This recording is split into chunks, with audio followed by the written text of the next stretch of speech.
अस्सलाम वालेकुम dear students, उम्मीद करता हूँ आप सब खैरियत से होंगे। हर इब्तिदा से पहले, हर इंतहा के बाद ज़ाते नबी बुलंद है, ज़ाते खुदा के बाद दुनिया में एहतराम के काबिल जितने लोग सबको मानता हूँ मगर मुस्तफ़ा सल्लल्लाहु अलैहि वसल्लम। ये तो हमारे पास लेक्चर 6 है, जिसमें हमने टॉपिक पढ़ा है relative atomic mass. Relative atomic mass, relative का मतलब क्या होता है? रिलेटिव का मतलब होता है मवाजना करना। इसका मतलब हो गया मवाजना करना। एटॉमिक मास हमने पीछे पढ़ा था। एटॉमिक मास क्या होता है? Number of protons and number of neutrons. किसी भी एटम के न्यूक्लियस में प्रोटॉन और न्यूट्रॉन्स की जो तादाद होती है वो हमारे पास एटॉमिक मास कहलाता था, या इसको मास बोलते हैं। अब यहाँ पे उसको लिखा है रिलेटिव, मतलब मवाजना करना है अपने एटॉमिक मासेस। डिफरेंट जो एटम्स होते हैं, एलिमेंट्स, उनका मवाजना करना एटॉमिक मासेस का। तो रिलेटिव मवाजना करना, एटॉमिक मास है the sum of proton and neutrons in nucleus of an atom. किसी भी एटम के न्यूक्लियस में प्रोटॉन और न्यूट्रॉन्स की तादाद के मजमूए को हम एटॉमिक मास कहते हैं। अब जैसा कि हमने कहा है एटॉमिक मास है मतलब प्रोटॉन और न्यूट्रॉन्स की तादाद का मवाजना करना है हमने। यहाँ से होगी the average atom, sorry the average atomic mass, average atomic mass find करना है किसी का ऑफ एन एलिमेंट, किसी भी एलिमेंट का as compared to mass of an atom, as compared to mass of an atom of carbon taken as 12। Carbon 12 के साथ किसी भी एटम के मास का मुआवजा करना हमारे पास रिलेटिव एटॉमिक मास है। अगर हम इसी की बात करें रिलेटिव एटॉमिक मास की 9th क्लास में, तो वहां पे मोर कंसेप्चुअल था बनिस्बत फर्स्ट ईयर की। वहां पे क्या था? वहां पे लिखा हुआ था as compare to the 112 part of carbon 12। Carbon 12 के 12वें हिस्से के साथ किसी भी चीज का मुआवजा करना, किसी चीज के, किसी एलिमेंट के एटॉमिक मासेस का मुआवजा। तो हम कह सकते हैं the average mass of an atom of an element as compared to mass of an atom of carbon 12 taken as 12।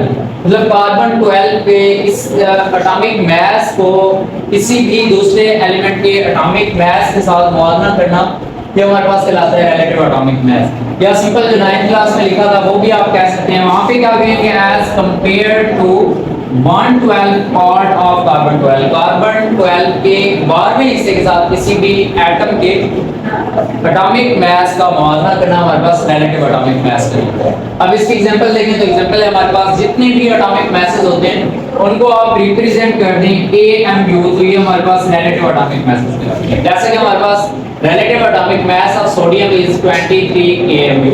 Sodium का atomic mass, relative atomic mass 23 AMU होता है।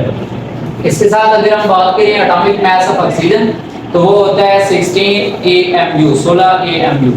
साथ एक्सप्लेनेशन में देखें तो हमारे पास पहली चीज है, जैसे कि हमने लिखा है कार्बन 12, मतलब कार्बन का आपने एटम लेना है और उसके 12 हिस्से बना देने हैं। 1 2 3 4 5 6 7 8 9 10 11 और 12। ये 12 हिस्से किसके हो गए? आप कार्बन 12 के। कार्बन 12 को हमने कन्वर्ट कर दिया उसके 12 हिस्सों में, तो ये जो एक हिस्सा होगा ये हमारे पास 112, 12वां हिस्सा जो होगा वो हमारे पास 112 पार्ट ऑफ कार्बन। ये कार्बन का 112 पार्ट कहलाता है। इसी के साथ आपने क्या करना है? मुआवजा करना है, या हम सिंपलीफाई करके इसको 1 AMU के इक्वल भी कह सकते हैं।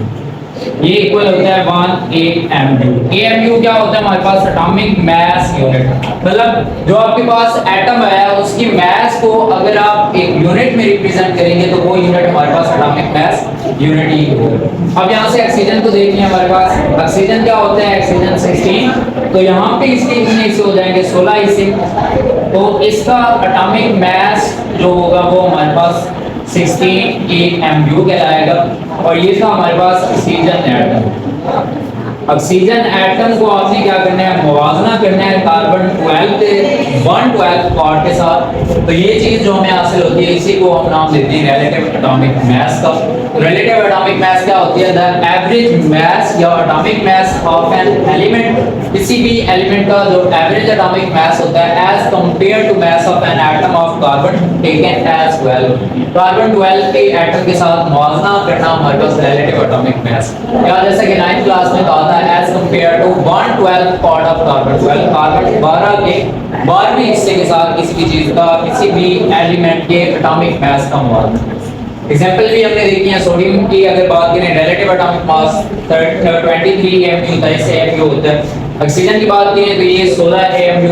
इसी तरह नाइट्रोजन को देखिए, हमारे पास नाइट्रोजन का एटॉमिक मास जो होता है वो हमारे पास होता है 14 एमयू, 14 एमयू एटॉमिक मास। अब हमने जैसे बात किया है, इसके लिए हम यूनिट यूज कर रहे हैं, उसी को हम नाम दे रहे हैं एटॉमिक मास यूनिट। ये क्या होता है? एटॉमिक मास यूनिट होता है 1/12 part of carbon atom. Carbon atom का जो 12वां हिस्सा होता है बेसिकली हम उसी को ही एटॉमिक मास यूनिट कहते हैं। इसको रिप्रेजेंट करते हैं हम AMU, ए एटॉमिक एम मास और यूनिट एटॉमिक मास यूनिट। अब ये है क्या? 1/12 part of a carbon atom, carbon atom का 12वां हिस्सा।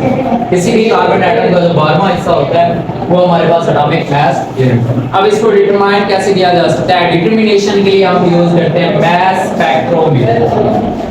मास स्पेक्ट्रोमीटर एक इंस्ट्रूमेंट है, एक आला है जिसकी मदद से हम किसी भी एटम का एटॉमिक मास यूनिट फाइंड कर सकते हैं। It is determined by mass spectrometer.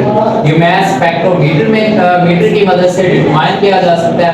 इसके एग्जांपल देखें, एटॉमिक मास यूनिट, जैसा कि हमने पीछे भी कहा था कि atomic mass unit relative atomic masses, किसी भी एलिमेंट का जो एटॉमिक मास होता है उसको रिप्रेजेंट करने के लिए यूनिट है। तो हमारे पास अगर हाइड्रोजन की बात करें तो इसका हमें पता है एटॉमिक मास यूनिट 1 AMU होता है। इसी तरह अगर हम कार्बन की बात करें तो कार्बन हमें पता है 12, तो इसका एटॉमिक मास यूनिट होगा हमारे पास 12 AMU। इस तरह नाइट्रोजन हमारे पास 14। इसी के साथ है हमारे पास पोटाशियम, पोटाशियम होता है 39 AMU। साथ क्लोरीन की बात करें तो ये हमारे पास है 35.5 क्लोरीन हो गया। साथ सिलिकॉन जो होता है ये हमारे पास है 28।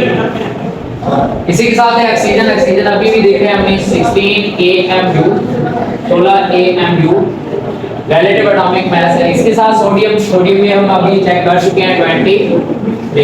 मैग्नीशियम की अगर बात करें तो ये हमारे पास 24 AMU, जबकि हमारे पास सल्फर, सल्फर होता है 32 AMU atomic mass 32 AMU। Last में हमारे पास फास्फोरस, तो फास्फोरस जो होता है 31।